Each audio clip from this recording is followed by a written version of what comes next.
Hello and welcome back to your daily cup of football.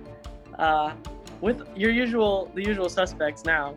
We're back with James, Christian, even Samuel is still with us. We ended the last meeting kind of abruptly because I'm cheap and didn't have the full Zoom purchase. But James pointed out to me that we left some things untouched upon, including my shenanigans, which I kind of ran through, and James is saying, we need to talk more about it. So the biggest one that I wanted to go start with is get off my lawn with James. And this could be get off my lawn with Samuel and Christian as well, if you feel the same way. Penalty kicks and VAR, okay? I guess it makes sense that CONCACAF would one day embrace VAR like the rest of the world. And they decided to lay it out for the first time in this game. We had VAR review Mexico's goal, which I guess was correct. They overturned it. It was offside. We had the U.S. get a penalty kick, and then Mexico get a penalty kick. Let's start with Pulisic's penalty. I thought on first viewing, probably not a penalty. I thought on every other viewing, probably not a penalty. Was I celebrating when the penalty was given? Absolutely, of course. But what about that call? We'll start, since it's James's segment. I've decided, get off my lawn. On that penalty, this was under my shenanigans as VAR giveth. That was what I titled it, VAR giveth. Well, you can guess what the next one is after. But James, was that a penalty?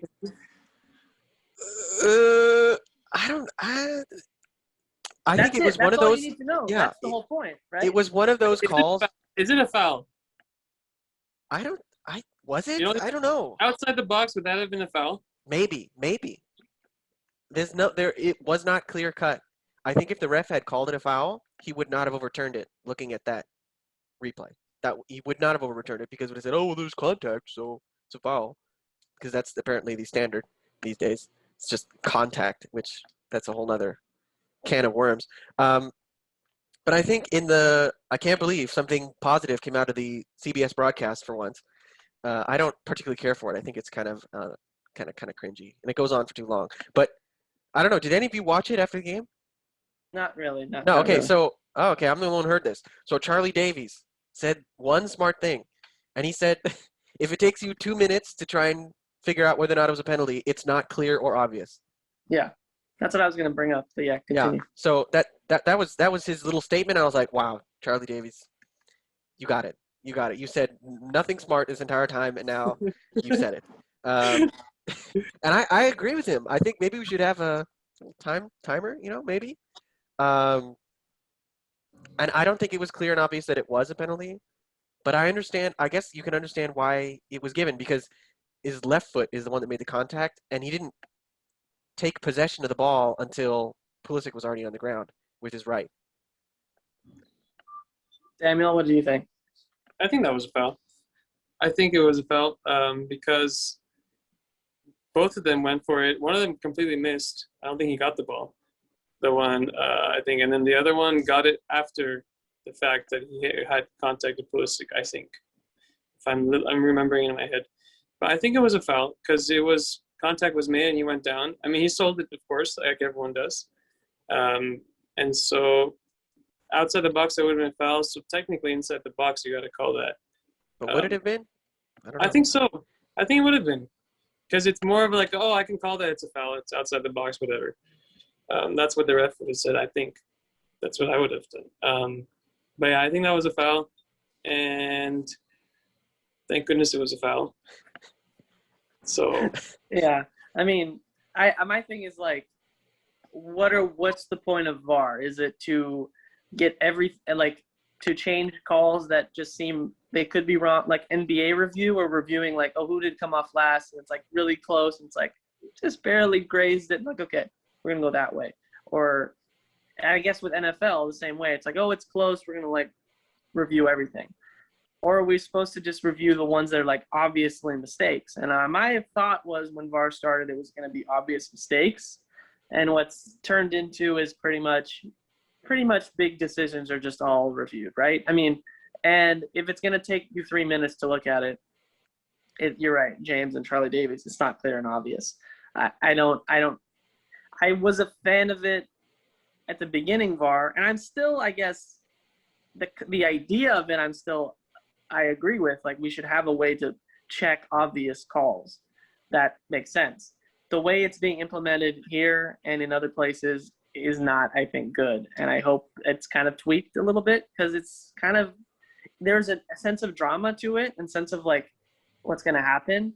Although it seems every time a ref looks at it, they decide it's going to be a penalty. I mean, pretty much. Like, I was like, what is the ref even going to do with his hands if he doesn't give a penalty? Like, what's the signal? Because I've never seen it. Usually it's like point or like offside or Probably this, red something card. like that. Yeah, so I don't know. But Christian, what are your thoughts on this call? I know I went into like the grand big picture, but the Pulisic call, obviously every American fan in their heart is like, penalty, but doesn't really believe it, and then is like, we'll take it, but not probably inside's like, even though Sam, I know you said it's a foul, but yeah, what are your take on it, Christian? Yeah, I think it's not it wasn't the softest penalty you could ever give, but it also wasn't a clear-cut penalty. The angle that did it for me, when they're showing all the 20 different angle replays, was from above, where you see Pulisic running in, and you can see, I don't know who was the defender that kind of barged into him. From that angle, it looked like a clear foul, and if it's a foul, it's a penalty, in the box. If I was rating it on a scale of 1 to 10, like how clear of a penalty, I'd give it a 6, because it's just enough where I would give it a penalty, but it could go either way. Like, if it wasn't given a penalty, after calming down over the next few days, I would look back and say, okay, I could see how that wasn't a penalty. But hey, the ref, he took his sweet time. I think sometimes refs review these things too much. Like, I know they're looking at it for 2 minutes, but I bet he probably made up his mind in the first 30 seconds after viewing it, and he's just making sure that what he's seeing is correlating with what his mind is telling him. I don't think it takes them for most calls, unless it's really, really tight or the camera angle is off. I don't think it takes them that long to make decisions. He's waiting so he can get accosted by the Mexican staff, the national team that staff. was also, That's another thing. Yeah, and I think Christian tweeted about it, and other people were tweeting about like the location of that screen was the stupidest place you could ever put it, between the benches. I mean, I guess it's not really a great place because people are on the other side. Stuff. I don't know, anywhere but right there, and also like right there. I mean, and maybe put a booth in like NFL. I don't know. The other thing I would like to hear is like, what is the VAR? This, like, we only hear video, and they said the Canadian whatever ref guy, but what is this person saying? Like, is it like the ref is making, because they're talking to him and saying, okay, look at this replay, look at this replay. I know it's the referee on the field's final call, but it is the VAR who's the one saying, look at it. And they're the ones who initially are like, oh, I think you might have got this wrong. So I wonder if that would be, maybe that doesn't do anything for the actual, it being, fixed or improved, but I would just be interesting to hear, like, what's stopping us from hearing this? Like, are refs like afraid that, shouldn't we know what they're kind of saying? I feel like that'd be interesting. I think, wasn't it it was the XFL, I think, when it was still going. They had a little segment where when the challenge happened, they would let us listen into what the booth and the ref are talking about and how they come up with their decision and how they decided to reverse it or how they decided to let it stand. So I thought that was pretty cool at the XFL. They did a lot of other things too, but I thought it was pretty cool that they let us tune into the conversation, the actual live conversation that the ref on the field is having with the video assistant. Well, not VAR, but the challenge booth up in the top deck. Yeah. So I think that was pretty cool. I'm sure, I don't know if anyone else would do that, but I thought that was a cool little addition. Yeah, who knows where that could end up going. I mean, it's CONCACAF. It's we'll see. But I think that'd be an interesting thing. But we're gonna move to the second VAR, or the third of the game, but the second big call that was made under the caption "VAR taketh away." Handball? Question mark. To be honest, I watch soccer a lot and follow it. I'm really even now not sure what the handball rule is. Yeah, I heard the announcer on the call say oh, the law is his silhouette is bigger, so they're gonna give it. I And I heard that. mean, immediately when I saw the replay, just of how things have been called, I just accepted this is gonna be given as a penalty. It hit his hand, which I don't think that you can question. It did hit his hand, but he was like moving away from the goal. The ball was like going out, touched his hand. In my opinion, like I don't think that's a penalty. Because of the distance and just what advantage did the U.S. get from that play? I don't know. And there's just all these things that have like come into it, like intent, not intent, make yourself bigger, closeness. It just seems like now if it touches your hand and they look back at a review, they're gonna give it. I mean, James, it seemed to me like they were gonna give it. I mean, there was 100%. When he was looking, I was like, all right, we're going to penalties because they're gonna give a penalty. Portugal's going to make it. We're going to go to penalties. I know the handball rule for a long time has been like the bane of your existence. I don't know what your thoughts were in terms of the moment. I'm guessing in the moment you thought it's a penalty. We're done. Yeah, I've been watching the Premier League. That's a penalty every time. They don't even spend that much time on it in the Premier League. They just say, penalty. It touches arm, so whatever. I think they do that to make it easier on themselves, like to think, oh well, just every time it touches his hand, we'll just make it a penalty. I don't. What, Samuel? More black and white rule. Yeah, I think that's dumb.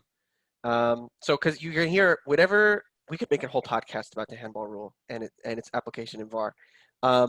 Whenever you hear anyone talking about this, you're going to hear several things. You're going to hear things like intent. You're going to hear silhouette, natural body position, ball to hand, hand to ball. I'm telling you right now, all those terms are meaningless.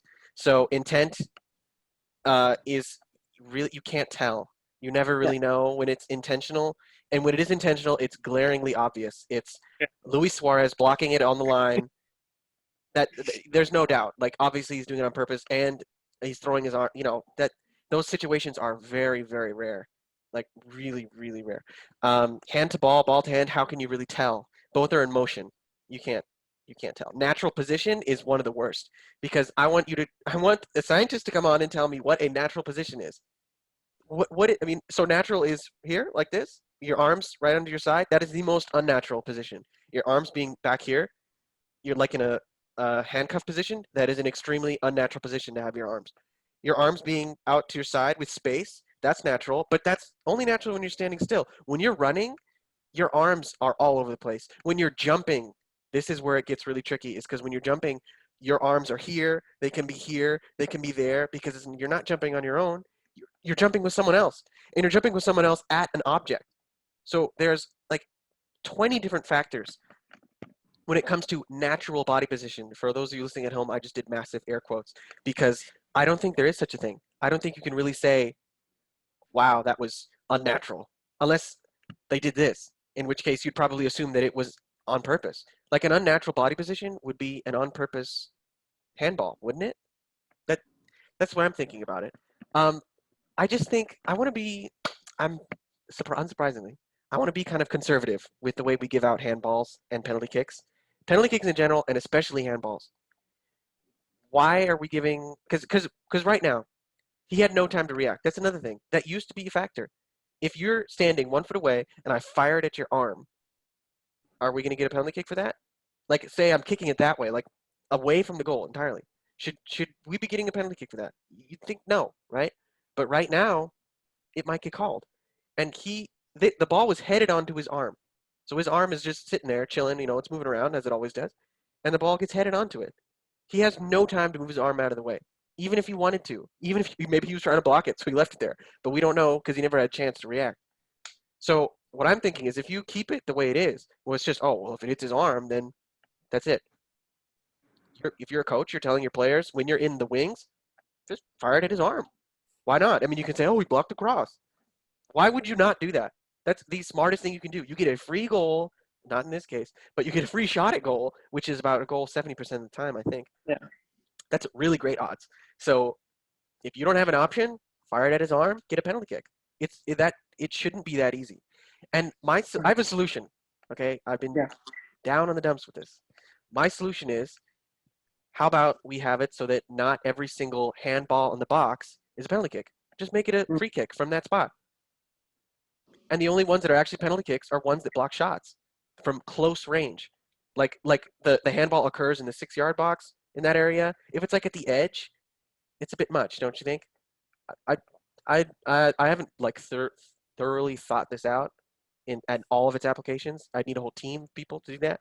But that's my thought process right now. Are Is you that saying maybe an indirect free kick in the box, or a direct free kick in the box? Because they give indirect free kicks for like if the goalie picks it up. yeah, and make it passes back. indirect, I think. I think the whatever you normally would do when you put a free kick in the box, do that. Because it would still be a good chance to score, but it wouldn't be that 70%. That's the only way, the only solution I can think of right now. What then constitutes for you? And we'll go to Samuel and Christian, who I'm sure have thought about this just as much as James has. Um, but like, what would be the penalty? Like a handball that results in a penalty. You said like you're saying Blocking only a shot. Luis Suarez level. So Luis Suarez should always be penalty Yeah. kicks. And then secondly, block shots. It has to be a shot, an attempt at goal. Oh, like on target. Yeah, Okay. you're blocking.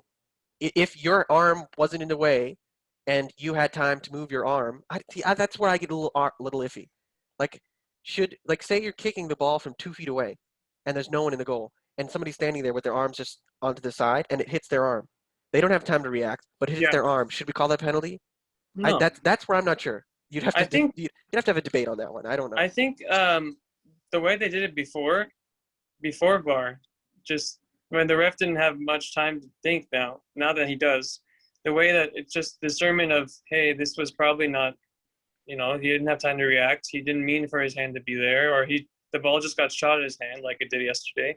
But now that there is VAR, I feel like I wish they can implement that rule the rule from before where there was really no rule, just the ref's discretion, and can go, hey, like it just based on what he's thinking. Like the ref would have some education on, I forget the natural positions and stuff. If something is as obvious as James was saying, like that's pretty obvious. But then the ones where it hit his hand yesterday when he was on his side and it came so fast like that should be going, you know what, maybe not, because he has no time to react to that. It's so fast too. Like we think it's a header, it's not that fast. It's still pretty fast, and it's unexpected. And so, I mean, maybe if he was jumping too and that happened, would they have called it? I don't know. That would have been. They would have. They would have. And They if would it's call that and too. if You he's think? yeah, oh yeah. If he's jumping too, he has zero chance to react. I've seen it. We've seen it in the Premier League. It happens like once a game week. Yeah. You know, Mhm. all the time to everyone, and it's always stupid. Yeah. So that's my little brain dump about It's just handballs. too hard to not make it, because I know what they want to do. Make it just black and white. If it's a handball, if it touches your hand, it's a penalty, making it easier on the refs and everyone else to make the decision. But at the same time, not every hand touch is legit a handball. So Yeah. The Christian, implications are bad. I where don't do like where you it's going. where do you stand on? Obviously, I think I'm sure you agree that the penalty yesterday was pretty harsh and probably shouldn't be a penalty. But on the whole handball, situation. Yeah, I pretty much side with James. I think your explanation just now was probably one of the best explanations I've heard, or explainers for people who don't understand the handball rule of why it doesn't make sense, because there's so many variables that goes into it. Yeah, yesterday's penalty was very harsh. I think any penalty where there's movement and it's in a fast moving scenario and there's no time for the opposing player to react, it's just impossible to call a penalty, in my opinion. There's what could they have done with their hand? Nothing. Professional soccer, the ball comes at you. It's not even a second, especially off a corner.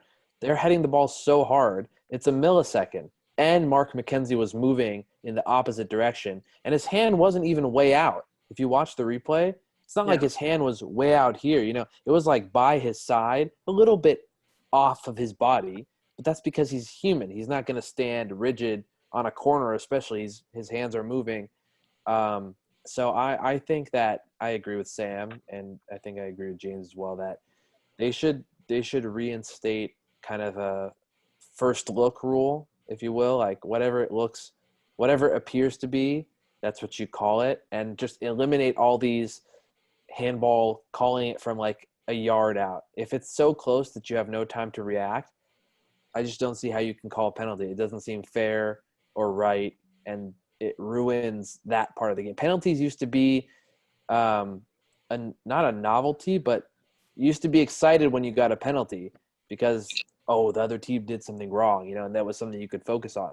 Now penalties are handed out so often. I think the Premier League had the most penalties this season maybe ever or in a really, really long time. Penalties were being handed out like candy, Yeah. handballs, someone trips in the box. Like, it's easier than ever to win a penalty, not just with handballs. But the handball rule is particularly egregious because there's so many interpretations and it's so subtle.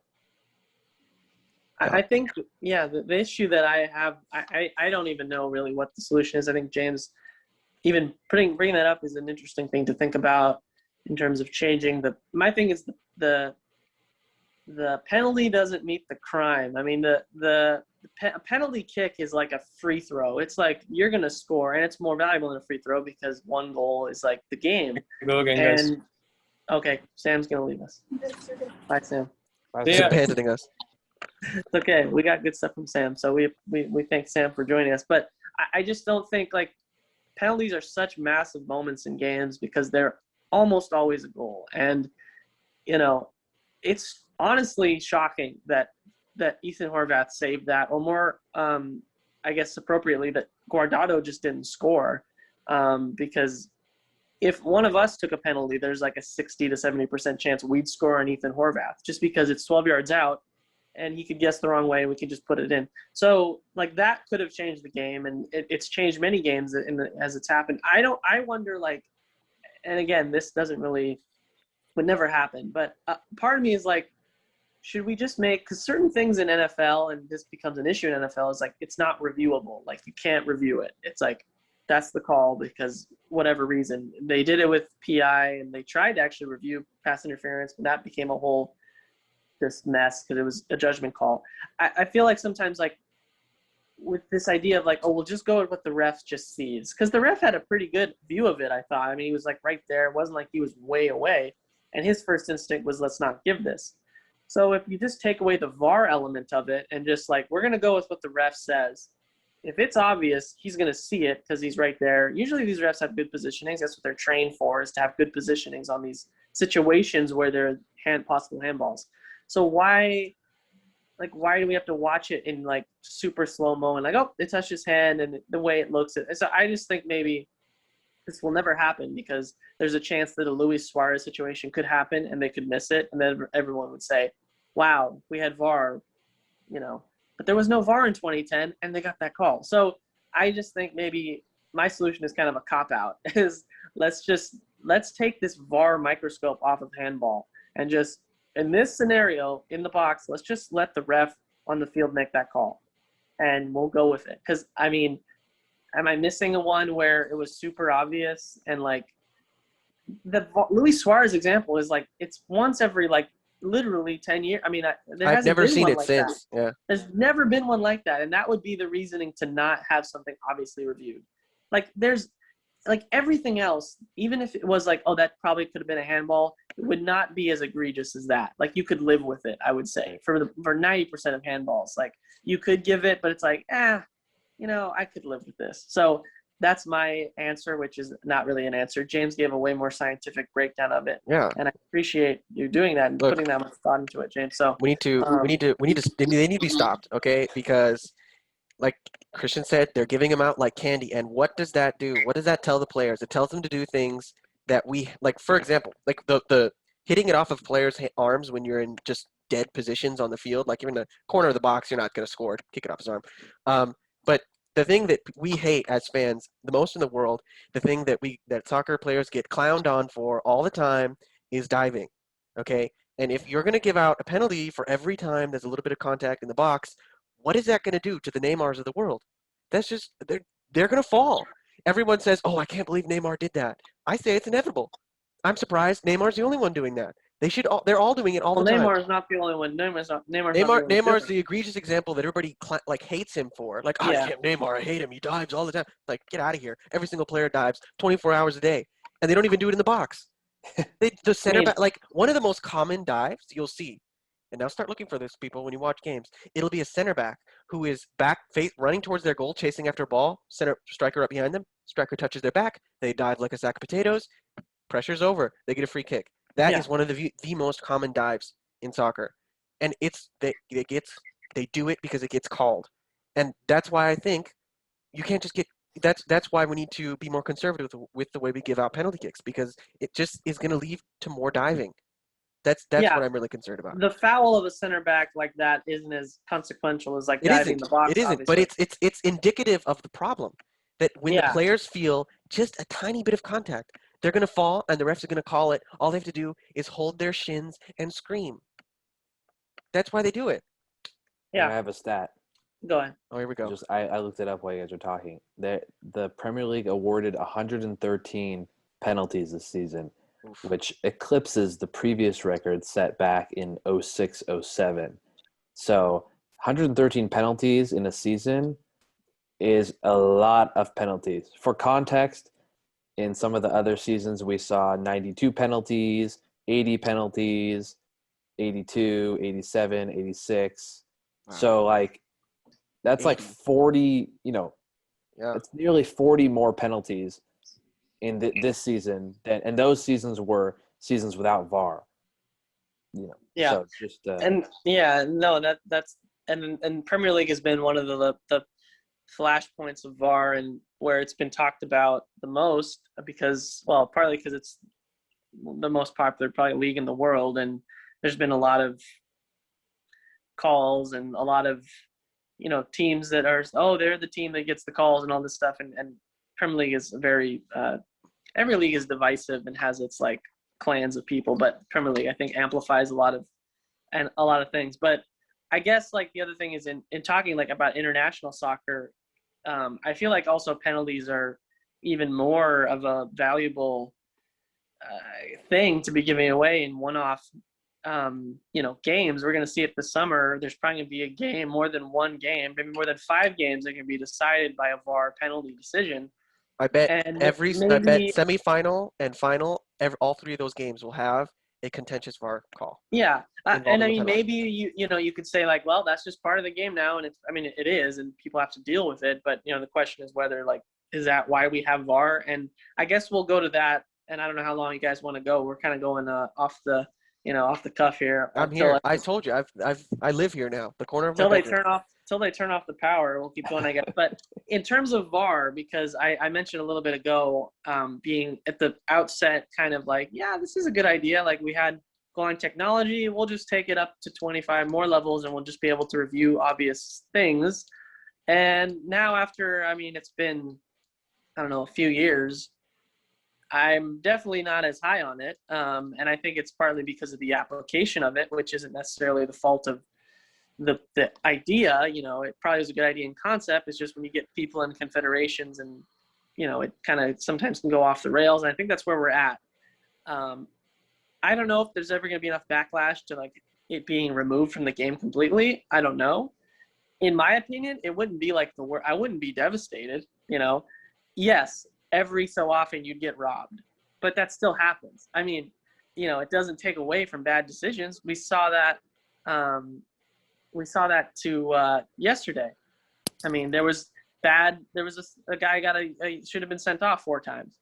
So where do you guys stand on that in terms of VAR in general? I know James, I think, thinks VAR should be there, but we'll start with Christian, because I know even Christian at the beginning was very wary of VAR, and I'm guessing now feels very vindicated by that stance, I would say. Am I saying that right, Christian? Is this my get off my lawn moment? Yeah, this is Take your it. get off my Take lawn. the mic. This is my Take it, get right? Take off the my- lead. No, I don't. I think I'm a football, soccer purist. I liked it. I liked the way the game went before VAR. Yes, exactly. You're right. Every once in a while, your team is going to get robbed. The decision is going to go against you, and you're going to watch the replay, a replay that if there was no VAR, the ref would not have access to, and you'd be robbed. Oh, clearly it was offside. Clearly it was onside. Clearly it was studs up. Whatever it may be. But the problem with VAR, which they promised this is all going to go away when VAR comes around, is that those robberies haven't gone away. It's just a more prolonged form of robbery. Instead of the ref just saying beep, not a foul or whatever, and you're like, oh, and the game continues to flow. Now they rehash the robbery in multiple replays that the ref, the person who's deciding the course of the game, who's going to make this pivotal call, is looking at and sees it comes to a conclusion that's different than the one that the fans on the field see, or even the one that appears obvious based on what they're showing, the lines they're drawing. If you've watched any games this season, you've seen those offside calls that have been decided by some arbitrarily drawn line that somebody on a computer is drawing. I'm the one piece of technology that I'm fine with and will support is goal line technology, because it's machine driven. It doesn't involve any humans. It's instantaneous, and bar one mistake in a Premier League game, that's the only time I've heard of goal line technology getting the decision wrong. It's the referee gets a tone on his watch and he says it's a goal or it's no goal. With VAR, it's another human adjudicating the decision of a first human. So it just, to me, yes, I feel vindicated, and I see other people are starting to come onto the anti-VAR boat, or even they're like, maybe we could do without some of this, which is great. But I don't think it's going to go away. Yeah. I just think they've committed too much. The technology, the officials, the training, it's part of the public. I don't know. It's part of the zeitgeist now. Big word. Yeah, that's true. James, what is your take on Well, VAR? okay. I'm gonna take the contrary position to Christian's. Like he said, obviously it's not going anywhere. It's never gonna go anywhere. And I still think VAR should exist. So none of the issues, VAR has just exposed the issues that have always been there. VAR, the problem is the rules. Always has been, was before VAR, still is. What the difference is now is that we've got a closer look, and now we're like, oh, wait a second. There's all these issues. How much of an offside really is an offside? Should someone's arm be offside? Normally we wouldn't have these problems because we didn't have enough time to look at it. Now we're looking at it as like, wait a second, our rules are not suited for this much scrutiny. And this was it was inevitable that there would be a problem. We could not have predicted probably what that problem was going to be. Someone smarter than me may have done it. But this holds true for almost, let's say every single human invention that has ever been created has created an issue that they didn't predict. Wow. That's flat, straight up. Anything you can So name, deep, yeah. someone else can name some other outcome that they were like, wow, we didn't really think that would become an issue. Everything, even the things that we need, things that we couldn't live without, that we really like, have a negative consequence that we've had to deal with in some way. And VAR is just going to be another one of those things. So the rules need to be adapted now to the new world that we live in, one where every single decision is going to be scrutinized. And I think offside is the one that's been the most benefited by looking at it twice. Because, okay, I think I can think of maybe 4 or 5 times where it's been like, wow, it was his toe that was offside. Should we really be calling that? But there have been lots of times before VAR, after VAR, like the USA in the World Cup. What was it against, like Slovenia or something? The Malian ref, remember? The Yeah. goal was called back. Clearly onside, goal was called back. That should never happen. And with VAR, it never will. What will happen now is the opposite, which is where it's really, really, really close. And we're like, wow, his toe was offside. Should that be offside? And that's a discussion that people who get paid to make these kinds of debates should have and will have, better have, honestly. Because Christian is pointing out a flaw, like we should. We should always be talking about where there are holes in the rules. And the tightness in offside is one of them, and we might see it in the Euros, probably will at least once in one of the games. It's rarer than the handballs and the penalty kicks, I think, but it does happen. So VAR should exist. It is the rules that need to be scrutinized and changed. That is. Am I wrong? I know you guys probably watched more Premier League than I did this year, but did they not, and was this not UEFA wide? I don't know if it'll be at the Euros. Didn't they do something about daylight or something with offside, or was that just No, that was Arsene Wenger was talking about that. I thought And that's not going to solve any problems. Okay. No, he thinks maybe that's going to I- solve the problem. That's just going to move the arbitrary line with which we decide, like the one that Christian Well, you know, mentioned. Arsene Wenger was involved with FIFA. Like he's been on some FIFA decision-making panels. So I'm just Yeah. he's Well, that he's one of the might people be being paid. He's one of that the might be smart people being implemented. paid. That might be implemented. I would not really support that because I don't think that's a solution. You're just gonna make you think you're solving something. You're not. So now it's gonna be, oh, his back cleat was half not in daylight, so he's offside. You know. Yeah. So it's just moving the line. You need us to come up with something better. I'm fine with the game being imperfect. You know, I'm fine with a mistake here and there. I think that's what makes soccer unique from other sports, honestly. And that's kind of another reason why I was against VAR. Is like every other sport, you know, basketball, football, hockey, they all have instant replay.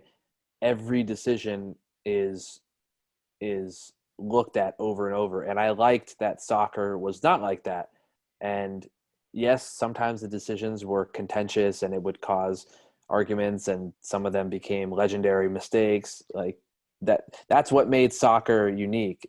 And I think VAR has kind of they're in search of perfection, but they're gonna have to keep searching because clearly there's a lot of issues that need to be addressed. Yeah, they're not going to find perfection. They're just going to get closer and closer. We're going to start arguing over smaller and smaller things. Yeah. But I think, yeah, I disagree with the idea that we don't have replay. We shouldn't. I don't think that that follows. I don't know. I was Well, going the to say good thing something else. is they're always are going to have a reason for us to have a get off my lawn section Yeah. of the podcast for James Yes. and for Christian. Yeah. Oh, I by the guess- wait, I have a solution to the offside Oh, you have a rule. I never solution, said it. James. Okay, go Oh for wait. it. Okay. Ready? Yeah, I'm ready. This is pure genius. Just be prepared to be amazed. Okay, so there's whether or not the guy flags it right after it's over, the play's over. Or girl. Whatever. We had a Okay. sister referee. Yes, thank goodness. That's great. Yeah, guy, girl, dog, whatever. Just point it out. Uh-huh. If they flag it, and then you look back and they're marginally like those really tight ones, like by like a hair, then you say, well, they flagged it, didn't they? So you're going to respect that rule, that decision by the side ref. Mhm. But if they don't flag it and it's close, and I think what is important that you let the ref watch it in real time. If the ref, this is where it comes down to, Christian, you like having it down to the refs. If it comes down to the ref's decision to say, should the person have caught this? And if you think they should have, you can call it offside. If you think, I mean, that was just the tip of his foot, who's going to catch that? You let it slide. Here's my solution, and then I have to go. Okay. I'm power to the machines. Like the TV cameras at the Olympics that run alongside the track.